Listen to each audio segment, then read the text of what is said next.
Namasté les amis, je suis Alma. Alors aujourd'hui, je vous propose un témoignage. Puisque une des internautes dit que les témoignages lui sont très utiles. Alors pour tout vous dire, j'étais tranquillement chez moi et tout d'un coup je reçois un message d'une binôme avec qui j'ai travaillé, avec qui on a fait des canalisations. Et elle me dit qu'elle a quelque chose de dingue à me raconter, donc je l'appelle immédiatement et je lui demande si elle est d'accord pour enregistrer la conversation. Donc là, c'est un document brut qu'on vous livre, c'est un vrai témoignage puisque c'est comme si vous étiez à écouter la conversation que nous avons eue toutes les deux. Alors, ce qui est très très beau, c'est que, comme je le dis d'ailleurs au début de la conversation, je venais de rencontrer la veille deux consultantes qui n'habitent pas Paris, qui sont venues à Paris. L'une d'entre elles est la consultante sur la dernière capsule pédagogique Pourquoi mon jumeau me trompe, celle avec le jumeau qui avait une addiction à la prostitution. Et l'autre consultante était venue en consulte avec moi parce qu'elle avait écouté cette vidéo. Donc nous nous sommes retrouvés toutes les trois. La consultante avec le jumeau qui avait cette addiction à la prostitution est maintenant en réunion. Et pour ce qui est de l'autre consultante, elle a pu débloquer beaucoup de choses en rentrant en communication avec son jumeau. Voilà, donc ce sont deux consultantes très récentes qui datent respectivement de 2 et 3 semaines, toutes les deux. Et ça fait vraiment plaisir de voir que les énergies circulent. Nous avons également un autre consultant avec Caroline, donc un consultant qui a pris une canalisation et à qui nous avions parlé de sa mission de vie. Donc c'était au début c'était pour discuter avec la jumelle, mais en réalité on a débouché sur la mission de vie. Et ce consultant-là a également lancé son activité de thérapeute. Donc voilà, beaucoup de bonnes nouvelles, en plus de ce témoignage qui, j'espère, vous parlera ou vous apportera des encouragements. À très bientôt les amis. Arriver quelque chose qui me confirme que il y a un monde invisible merveilleux et que un maître d'orchestre tout en haut fait jouer ses baguettes à merveille. Alors, je t'écoute. Alors, mais je vais te faire un petit cours de géographie. En fait, j'étais à Nemours, c'est-à-dire, on va dire, aller à 3h30 de mon jumeau par autoroute. On va simplifier. Hein. Il est dans les Deux-Sèvres, j'étais en région parisienne. Le métier d'assistante dentaire me convenant plus parce que là aussi, hein, il y avait des choses qui faisaient que ça n'allait pas. Enfin bon, hein, on va passer ce genre de détails là du coup. Et je trouve une annonce un jour pour être accompagnateur éducateur. En Charente-Maritime, d'où je viens. Et cet endroit-là était situé à peu près à 1h30 de mon jumeau. Je suis obligée de parler comme ça pour vraiment que tu comprennes la signification. Donc, bien sûr, bien sûr. Je sens qu'il y a une synchronicité de dingue. Vas-y. Et donc, je réponds à cette offre. Je suis convoquée une journée dans les Deux-Sèvres, justement, à une demi-heure de chez lui. Mais là, pour aller quand même c'était prévu que je parte en Charente-Maritime à plus d'1h30. Donc moi, tu vois, pour bien conforter l'idée que j'avais pas conscience et ce n'était pas voulu par une manière détournée de me trouver un travail tout près de chez lui. Ça, c'était pas le cas du tout à ce moment-là. Ensuite, il me dit, tu sais, c'est pour travailler dans des UV avec des jeunes en difficulté, tatati, tatata. Donc, je devais bien commencer mon travail à Saint-Jean-d'Angély. Et à la dernière minute, je dois faire une semaine de formation. Et là, on me demande notamment la Vendée, est-ce que ça pourrait m'aller? Donc la Vendée, c'est encore plus loin. Je dis ouais, ok, j'aime bien cette région de France, la Vendée, ça m'irait très bien. Sachant qu'on était nourris logés la semaine dans une UV, donc j'avais pas d'attachement particulier à un lieu.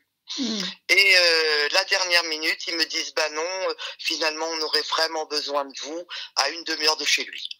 Bon, déjà, je prends ça. Un jour, je vais dans un magasin où il va souvent. Et là, je t'avoue, j'ai envie de le voir. Je sais à peu près le samedi entre 13h et 14h, il fait ses courses et j'y vais. Je rentre dans le magasin. À un moment donné, je suis dans une allée, j'ai le cœur qui va exploser. C'est-à-dire qu'il y avait 2 cœurs qui battaient dans ma poitrine. J'ai pas compris ce qui se passait. Je suis partie du magasin, mais vraiment mal. Mhm. Donc, je m'installe avec des petits jeunes. Donc, il faut que je les emmène dans cette ville assez souvent où il est pour la crêperie, la piscine, enfin des petits trucs comme ça. Et petit à petit, je m'apaise. Je sens un apaisement à me dire, bah écoute, il habite peut-être tout près, mais moi le destin, enfin le destin entre guillemets, j'y crois plus au destin. Mais voilà, je suis là. Il y a probablement une raison, parce que plus ça va, moi aussi, plus mes ressentis par rapport aux communications télépathiques sont fortes et avec des grandes colères de sa part des périodes et un apaisement, enfin tu vois ce que je veux dire, c'est très voilà. Et donc bah ça le fait. Et je pars donc j'arrive le mardi, je repars le mardi, soit mardi dernier là, et je monte chez mes enfants qui sont à 3 heures de là. Je fais ça tous les week-ends quoi. Et tous les mardis. Et là, ce mardi soir-là, je vais mettre du gasoil à 5 minutes de chez lui. Et je me dis, non, faut que j'y aille. Ouais, il habite en pleine campagne, hein, comme je t'ai expliqué. Il a son moulin qui est en contrebas. Il vit sur 6 hectares de terre. Il y a un portail fermé. Il n'a pas de sonnette. Tu peux pas rentrer chez lui s'il vient pas à toi. Ouais. Donc je me gare vers chez lui. Alors il faut que tu te rendes compte il fait nuit. Je suis dans la nuit, c'est la campagne, et je dis bon bah j'y vais. De toute façon, je me mettais plusieurs hypothèses. Où il va me rejeter comme il m'a rejeté en juillet 2020. Et alors bah je serai rejeté parce que la blessure de Roger visiblement a été drôlement apaisé au moins, où il est avec sa compagne, mais s'il est heureux et bien, pourquoi ne me recevrait-il pas 5 minutes pour discuter? Je veux pas le manger, je veux pas le conquérir, je veux rien de tout ça, je veux comprendre certaines choses. Donc je me poste, parce que c'est ça, là on arrive au truc, c'est un truc de ouf quand même, hein. Je me mets devant le portail, j'ai pas trop de batterie. Donc, si tu veux, faut que tu m'imagines, bon, je fume, hein. Je fume ma cigarette dans le noir, devant un portail, je klaxonne, sachant que sa baraque, elle est à peu près à 400 bons mètres en contrebas. C'est pour moi, mais je sais qu'il a un chien, donc je me dis, allez, je klaxonne, on verra bien. Et j'entends dans ma tête, allez, 10 minutes. Et ça, on me l'avait déjà dit. Il y a quelques mois, il y a 3-4 mois à peu près, c'était fort qu'on allait se retrouver. Je me rappelle même, je t'avais dit, je t'en avais parlé cette fois-là, je t'avais dit, on y arrive, je sais pas si tu te rappelles. J'avais des gros ressentis et j'avais entendu, tu seras prévenu 10 minutes à l'avance. Mais moi, ces 10 minutes, avec le temps passe, 3 mois passent. Heureusement qu'on est des fois, on est un peu dans l'illusion, donc ça on n'y croit pas parce que c'est inimaginable. Et là j'entends attends 10 minutes. J'allume le contact de ma voiture pour voir l'heure, je te promets, hein. Il est 18h04. Je referme le contact, donc pas d'heure. Enfin, si j'ai mon téléphone, mais c'est pas ça qui. J'y allais, j'attends 4 minutes. Je commence à avoir un peu froid. Je fume une cigarette. J'en reviens à la cigarette. Je finis ma cigarette. Je klaxonne 3 petites séances fortes. Et à 12, allez, parce que c'est important l'heure en fait. 11, 12, je dis allez, je klaxonne. C'est le dernier truc que je fais.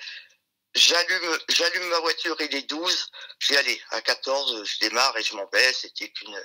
Je te promets, j'allume la voiture, il est 14, je vais pour démarrer, il arrive. D'accord. Il arrive, le truc de ouf. Et là, je lui dis, je peux te parler? Et je sens, il me dit, j'ai pas trop le temps, j'ai un petit âne parce qu'il a des animaux qui débauchent en fait. Et il me dit, j'ai un petit âne qui est né, je vais m'en occuper. Et là, je lui dis, je peux venir? Il me dit, oui, on boira un café. Ouais. Et là, alors là, il me disait qu'il m'aimait plus et il me disait que son être profond m'aimait toujours.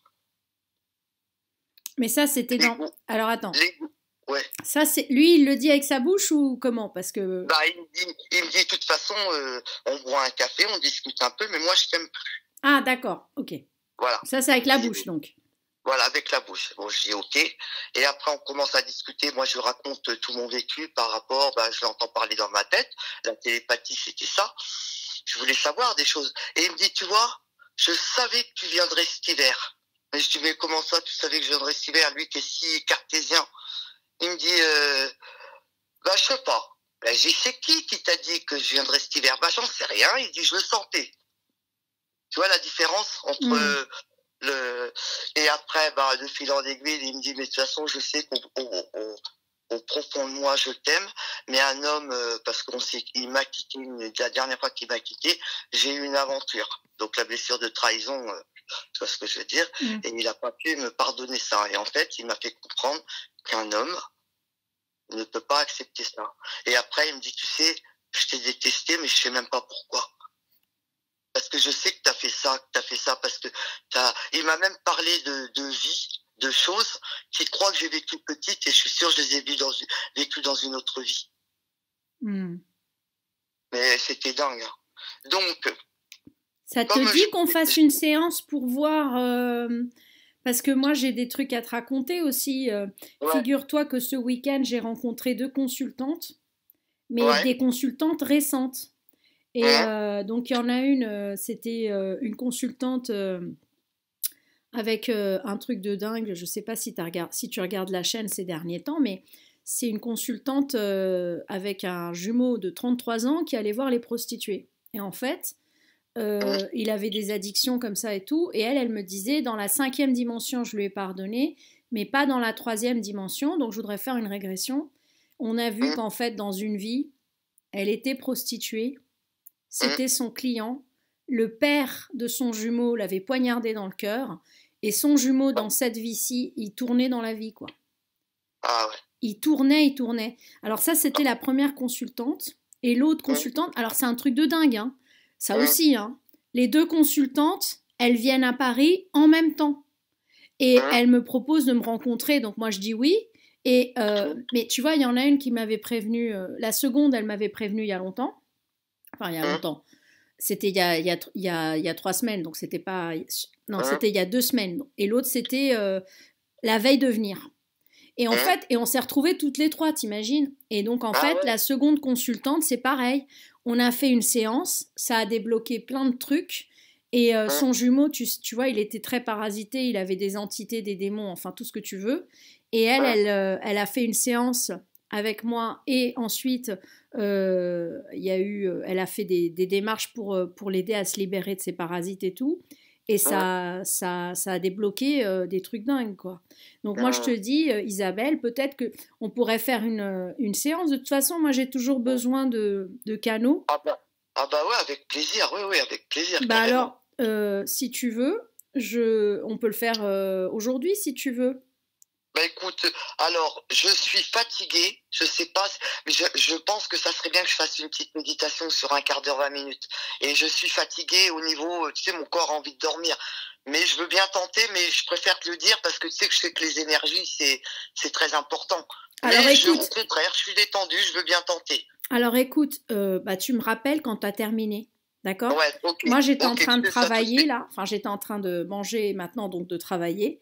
J'ai du travail et tu me rappelles quand tu as terminé et on voit ce qu'il y a à voir. Mais là, c'est l'univers, il te dirige. Ce qu'il m'a dit aussi, il y a un truc qui est très frappant dans ce qu'il m'a dit parce que bon, j'ai eu une enfance difficile, mon père m'a abandonné, j'avais 7 ans, il tapait ma mère, enfin voilà, j'ai eu une enfance, voilà. D'ailleurs, il m'a même dit, bah de toute façon, c'est ça, parce que moi je sais ce que tu as vécu, pour avoir vécu des choses douloureuses et c'est ça qui nous a unis très fort. Par rapport à, tu vois, donc il m'a dit des choses quand même qui ont un sens finalement. Et il me dit, mais t'as jamais connu ton père? Ben, je dis si, j'avais 7 ans. Parce qu'il me dit, mais pourquoi tu me disais que c'était pas tu me disais des fois, c'est pas mon père qui m'a abandonné, c'est toi. Bah, je dis, parce que c'est toi que je ressentais mais il dit, je t'ai jamais abandonné. Je dis, peut-être, mais moi je ressentais. Je ressentais que tu m'as abandonné. Et je lui dis, tu sais, je te rassure, je sais que c'est mon père qui m'a abandonné et de là-haut, il m'a guéri cette blessure. Et il m'écoutait, quelqu'un qui est vraiment cartésien. Moi, je pensais qu'il allait dire, mais je sentais non, que en fait, les jumeaux, ils nous écoutent quand même. Tu sais, le mien. Et j'ai eu son père. Attends. Parce que c'est quand même bizarre, tu vois qu'il y a un timing, je pense, quand ça se refait. Parce que tu vois, moi, je suis censé être chaser plutôt. Bon, ça, j'y crois plus du tout. Bah, c'est moi qui suis revenu finalement. parce que j'étais prête à être rejetée, parce que c'est ça le moment, c'est ça en fin de compte, quand ça peut être fait, c'est que il faut être prête d'être rejetée par l'autre. Moi, je pense que j'étais, parce que je pense qu'à un moment donné, je sais pas si toi tu te sens rentrer dans ces classifications, on ne l'est plus du tout. Enfin, moi, non. Moi, au début, je voyais pas ce que. Oui, non, mais bon, ça, c'est. Moi, oui, au bout d'un moment, on les oublie, quoi. Oui, voilà, c'est ça, quand on a. Ouais, voilà. Et il m'a dit des choses quand même. Et tu sais ce qu'il m'a dit? Par contre, ça m'a fait bizarre, parce qu'il me l'a dit 2 fois. Il me dit, tu devrais écrire, écris. Puis en rigolant, je lui dis, j'écrirai peut-être un livre. Et ça fait longtemps que j'entends que j'écrirai un livre avec lui. J'ai entendu plusieurs fois. Moi, déjà, vu comment t'es un excellent canal, Isabelle, je serais pas méga étonnée, hein. Ah, mais ce qu'il y a, c'est que de croire en moi, c'est avec tous les signes qu'ils m'ont donné, ça me donne une confiance incroyable, quoi. J'étais quand même dans une situation difficile, mais je me retrouve là, j'ai un salaire, qui est très très correct, hein, pour un travail très difficile, avec 2 gamins qui ont des pathologies en plus, ou des trucs de ouf. Il me dit, tu sais, j'ai vu un psy. Déjà, ça m'a fait un bien fou, parce que c'était quelqu'un qui avait pas à se remettre en question, que s'il y avait quelqu'un qui avait tort, c'était les autres, mais jamais lui, quoi. Lui, il était toujours victime. Et là, il m'a dit, c'est qu'en fait, j'arrive pas à gérer mes émotions. Et je garde un gamin qui est pareil. Tu sais, quand t'arrives pas, mais c'est normal qu'il arrive pas. Parce qu'il appuie sur le bouton off. Et il m'a dit, à un moment, il me dit, tu m'as fait, c'est à cause de toi, parce que, alors attends, il est pas sorti de son ego, hein. À un moment. Non, mais ça, c'est très dur. C'est très dur, mais on avance. Ouais, voilà. Il se contredisait quand même pas mal. Et il me dit, par contre, j'étais en train de regarder Switch. Je me demande si c'est pas ça le véritable Switch, parce que, en fait, alors, que je t'explique grosso modo, je suis resté, il m'a hébergé, parce que je lui ai dit, si je veux bien manger chez toi, mais par contre, il faut que tu me laisses un bout de ton canapé pour dormir, parce que moi, j'ai 4 heures de route pour remonter chez mes enfants. Donc, il m'a dit, ok. Au début, tu vois, il m'avait dit, tu pars assez vite. Et puis à la fin, j'ai dormi chez lui. Et le matin, j'ai pris un de ses bloc-notes. J'ai écrit mon numéro de téléphone, parce qu'on n'a rien du tout pour se contacter. J'ai mis mon numéro de téléphone. On est parti. Il m'a dit, fais attention sur la route. Je lui ai dit, fais attention à toi au travail. Et je lui ai dit, je t'ai mis mon numéro de téléphone quelque part dans le salon. Donc je me dis que là, voilà, moi je suis soulagée, mais je suis complètement différente depuis. Je sais maintenant que ça m'a réveillé toute cette foi que j'avais dans ce lien. C'est sûr que ça me l'a. Puis en plus ces 10 minutes là, c'était trop à la seconde près. Ils ont voulu me dire, tu crois qu'on peut nous là-haut, tu crois qu'on peut pas décider? Là où c'est extraordinaire, c'est qu'il n'y a même pas de temps. Donc qu'on te fasse un coup comme ça avec un truc qui est vraiment un truc de la 3e dimension, c'est extraordinaire, oui. Ah ouais, franchement, mais je l'ai vu maintenant avec une analyse tellement différente. Je le connais par cœur. Je savais quand il parlait avec l'ego. Je savais quand cet orgueil, quand elle laissait place à des sentiments. Et en plus, comme par hasard, il vient d'apprendre que sa nièce était passeur d'âme. Il croit pas, hein. Mais il y a plein de trucs qui font que ça l'aide peut-être à. Il ne faut pas s'inquiéter, parce que l'univers veille vraiment sur nous, quoi. Vraiment. Mais moi je peux te dire, hein, c'est pour ça il y a un thérapeute là qui dit, tu sais, je t'avoue que les thérapeutes, je trouve qu'il y a un peu trop de forcing, quoi.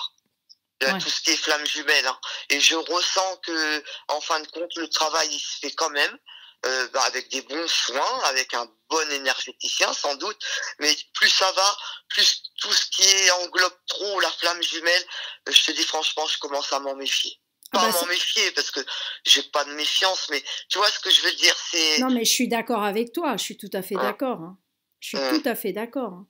Alors, écoute, je te propose, tu fais ta méditation, ce que tu veux, moi je corrige encore quelques travaux, et on se voit, on reprend, tu me dis quand c'est bon, d'accord? Ok, à tout à l'heure. Merci beaucoup. Attends, dis-moi une chose, est-ce que je peux diffuser ton témoignage là? Bah ouais, ouais, à qui il sera diffusé? Bah, sur la chaîne, je veux dire. Oui, oui, oui, Ça sur te ta pose chaîne, aucun oui, pas de problème. souci. Oui, Ok, pas de merci souci. parce qu'en fait, ça aide. Ce que Oui, je vois, c'est les ah ben moi, témoignages. et tu veux que je te dise, je m'étais même dit, je ferai pas de chaîne parce que j'ai pas l'impression que je peux apporter quelque Mais chose. bien Par sûr, contre, Isabelle. le jour où je serai réunie, et je ne me sens pas réunie, tant qu'il appellera pas, et je sais que le jour où il appellera, parce qu'il le fera, on est bien d'accord, ça peut peut-être être dans 1 mois, dans 2 mois, dans 3 mois, mais là il me dira, je suis OP, j'ai tout compris et je suis réveillée. Ouais. Voilà, c'est ça qu'il devra me dire. Autrement, qu'il reste où il est. Parce que moi, je m'aime, je me respecte et je veux pas d'une relation. Mais j'ai trop senti de choses. Moi, je pense que là, là après, c'est le temps que ce palier, c'est des vibrations en fin de compte, comme une radio. Il y a une vibration et là, j'ai l'impression que ça fait c'est pour s'aligner avec un travail, hein, sans doute, avec des choses à faire. Moi, de mon côté, j'ai l'impression que j'entends, écoute, vis, quoi, vis, et c'est ce que je fais. L'instant présent, il n'a jamais été aussi important que depuis mardi. Je sais pas si tu peux comprendre ce que ça m'a fait faire comme pas, tu vois. Mmh. Mais je comprends tout à fait et je suis totalement, mais super heureuse pour toi. Parce que toi, je trouvais que tu étais vraiment. Moi, je te trouvais assez centré quand même. Hein. Moi, je te trouvais Ah, centré, c'est-à-dire avec une lucidité, avec une très bonne, justement, comme tu es canal, médium, tout ce qu'on veut, une très très bonne réception. Et effectivement, je suis d'accord avec toi, c'est-à-dire qu'il y a des trucs forcés où on va à la pêche, alors que toi, t'étais dans, bon, voilà. Et moi, je suis tout à fait d'accord, Isabelle. Moi, c'est exactement la même chose avec Guillaume. Moi, Guillaume, dans l'état dans lequel il est maintenant et dans son niveau de conscience actuel, mais je n'en veux pas du tout. Mais du mais non, tout. c'est pas moi. C'est pas qu'il m'apportera rien, c'est qu'il Oui, mais moi, me. j'ai découvert qu'en le voyant, c'est quand même un parcours. Je l'ai rencontré, je devais avoir 13-14 ans, c'était le copain de mon frère. Ouais, ouais. Je l'aimais pas parce que c'était un petit voyou. Tu sais, pour moi, c'était petit voyou, les copains à mon frère. On s'est perdu de vue, on s'est retrouvés parce que mon frère fréquentait la sœur de sa compagne à lui, qui est devenue la mère de ses enfants. Donc, toujours, moi, j'étais en couple avec le père de mes enfants, que lui aimait bien d'ailleurs. D'ailleurs, il me l'a redit. J'aime beaucoup. Je l'aime beaucoup. Enfin, je l'aime beaucoup. Non, il m'a pas employé ces mots, mais c'est ce que ça voulait dire, qu'il avait de l'estime pour lui ou quoi. Et en fait, c'est moi en 2012 que je sais pas pourquoi, dit-il, j'ai voulu. Mais là encore, c'était guidé, Mais tout est guidé. Ouais. Tout est guidé. Tout est guidé. C'est pour ça qu'en fait, j'ai l'impression qu'on est vraiment sur des rails. On se prend de temps en temps des branches dans la figure, des bouquets de fleurs. Plus on évolue, plus les ronces des fleurs, les ronces ne nous font plus mal parce que pour moi, c'est plus des épreuves, c'est des étapes pratiquement maintenant qu'on passe à un moment donné. L'épreuve est tellement facile. Si tu veux, maintenant, avec tout ce qu'on a vécu de douloureux dans ce lien, et puis la confiance qu'on a en l'univers, enfin en la source, moi je me plais à l'appeler Dieu. Voilà, parce que Dieu, c'est vrai, c'est l'énergie la plus belle et la plus lumineuse qui soit. Et c'est magnifique, quoi, c'est magnifique. Et je le pense encore plus aujourd'hui, en acceptant le fait qu'il reste dans son ego, qu'il n'arrive pas, qu'il reste dans le confort, parce que il a peur. Je suis prête à ça, mais en tout cas, je remercie 1000 fois puissamment par rapport à lundi et le fait de l'avoir vu, parce que j'ai tout compris, parce qu'on m'a remercié, parce que je remercie chaque jour de m'avoir donné ce cadeau, de pouvoir dire oui. Le lien Flavieux. Combien toi, Isabelle, tu vois bien que tu es dans une vibration très, très, très élevée, là. Tu es vraiment dans la connexion. C'est la connexion qui fait avancer. C'est pas les... Tu sais, tous les soins et tous ces trucs, l'objectif, c'est d'atteindre la connexion. Mais les personnes qui atteignent la connexion par elles-mêmes, ou parce que Dieu vient les chercher et qu'elles disent oui, écoute, voilà, c'est tout. C'est bravo, félicitations, vraiment félicitations. toute Merci, façon, mais c'est t'es vrai que je suis dans la guidée, hein, joie. Isabelle, hein. Hein? Tu es Pardon? guidée, hein. Ouais, c'est vrai que c'est magnifique, hein, quand même, hein. Oh, avec tous ces doutes et tout, parce que j'ai eu des mensonges, hein, parce que la supposition, tu sais, par exemple, je sais pas pourquoi, je m'étais dit que son chien était mort. Il avait Ouais. un chien et il est encore là. Mais tu vois, parce que je pense que quand le canal il est ouvert, il y a aussi des entités un peu plus basses et puis elles viennent dire un peu de bêtises, quoi. C'est pour ça que la confiance, je l'ai de plus en plus cette confiance-là, Hmm. de savoir quand c'est vrai et quand savoir que c'est des petits plaisantins. Que à qui je dis, écoutez, si je dois vous aider à passer dans la lumière, je demanderai à mes guides et je le ferai, c'est pas la peine de venir me titiller. Il y en a même un qui m'a dit une fois, oh, t'es pas bien méchante, mais je m'ennuie. D'accord. Tu vois? Et t'es un canal extraordinaire, hein, Isabelle.